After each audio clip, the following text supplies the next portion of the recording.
What is the 3D Experience platform? The platform's mission, I suppose, is to provide a business with a digital equivalent for each and every step of the product development journey, whether that be concept design, detail design, manufacturing, design validation, all the way through to end of life and obsoleting a product.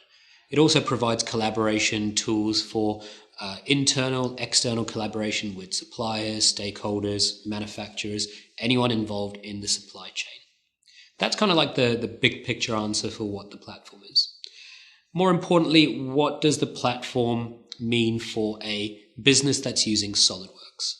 For a business that's using SolidWorks, the main advantage and the main benefit that they can get out of the platform straight away, out of the box, is cloud-based data management.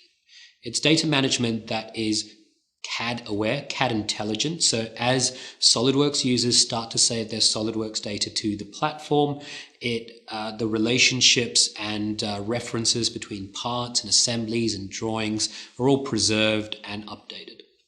As a business's needs evolve over time, those SolidWorks users can take advantage of other functionality in the platform, such as fully featured bill of material management, advanced simulation, fully virtualized factory layout and processes.